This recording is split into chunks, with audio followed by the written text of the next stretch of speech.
I'd say both. First of all, specifically here in Germany, there's a lot of hope that the new government may turn around things. I don't know how much has happened so far, but people are telling me the mood is lifted. So let's hope it realizes.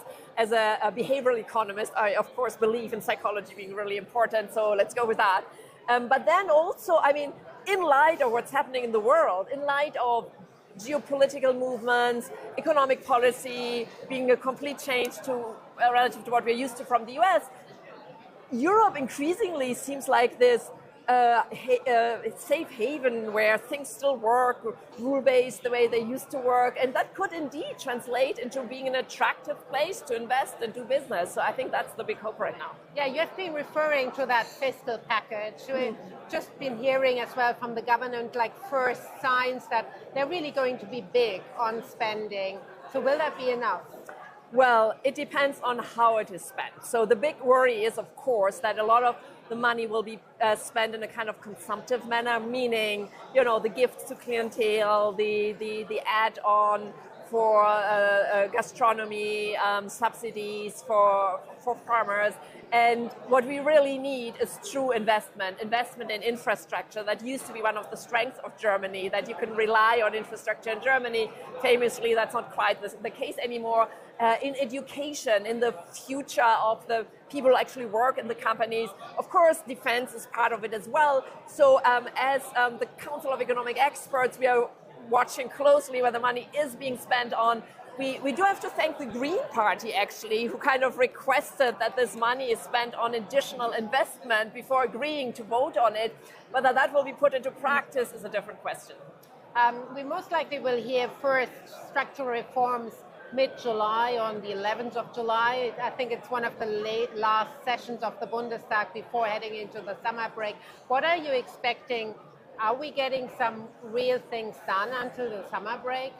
I mean, it's hard. It's pretty recent. I was quite impressed with the new government saying, oh, they want to get some stuff done before the summer. I think they were putting a lot of pressure on themselves, actually.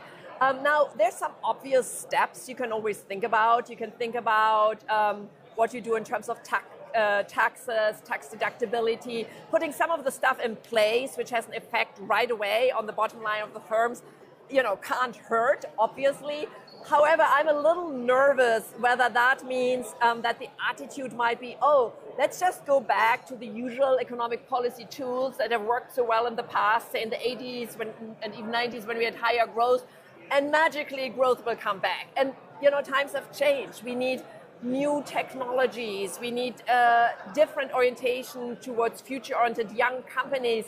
We need to be a country that relies more on capital markets in terms of funding risky enterprises. And that doesn't come from just using the old tools again. So let's hope that this change in thinking will also kick in ultimately. Yeah, it needs a change of mindset, I that's what I meant. As well. Yeah, it's not so easy to bring that about. So Germans are still Germans, quite risk averse. So do you think the younger generation is rather embracing that risk appetite? I mean, it does give me hope if I see what happens to people, you know, just finishing university, having their own idea, going out, starting their company. A startup expert, a colleague, recently told me in terms of startup rates, Germany is actually doing fantastic and is, I mean, comparable to Silicon Valley. The thing is that translating that into growing businesses and that actually create value ultimately, that's what's so tough in Europe. We don't have the same big markets where they can scale up. We don't have a capital market that works for all of Europe. US is just so much easier, right? This big country, deep capital market. So trying to achieve something close to that, I think should be our #1 priority in Europe. Yeah, business seems to be as well sort of a geopolitical issue by now, or economies, I should say. So how much does Europe understand that, and what do you think, that we really need to deepen our capital markets in order to play on the same level playing field like China and the US? Yeah, I think there is awareness. I was quite hopeful, and in terms of both the common market for goods and services and in terms of the common capital market, the EU Commission announced they are putting a new focus on it. They identified the so-called terrible tens, the issues they have to harmonize as quickly as possible, the frictions they need to get rid of. When I saw the list in the end, I wasn't as excited anymore. There were, 3-4 points which were quite concrete, implementable. A lot of still very general talk about high-level meetings, etc. So what I'm hoping, though, is, I think they're going in the right direction. They've understood what they need to do to be able to act out of a position of strength. And so helping them to find the true terrible tens, the ones where we get the biggest bang for the buck in terms of helping the European economy grow, is for sure my priority, and I feel the message has arrived, but they will need a little support, or may I say pressure, from the business world, from people like me, from the media, to keep going on that path. What are the terrible 10? Well, they're terrible 10s. Like, as far as I could see, there are a couple of concrete points in terms of labeling, how you deal with trash. So some kind of concrete things that might be changed. Otherwise, it was more about observing the enforcement of rules, seeing where there's more opportunity for harmonization. So I didn't quite see the terrible 10 in the list yet. And I would love to identify those terrible trends. I'm working on them, and hopefully I can come back to you, let's say in November, with a very concrete list, which I will be touting to the public. I actually hate to talk about capital markets, because we've been talking about it since probably 20 years. Yeah. And the deepening, the need of deeper capital markets. And it's not so easy to achieve that because of all the national interests. Exactly. So do you think we're going to get there? Yeah. That's the frustrating thing. So if you ask people, do we need to harmonize, say, insolvency law, make it easier for investors to go cross-border with investment? Everybody says, yes, of course. Why haven't we done it already? And then you try to put it into practice, exactly as you said.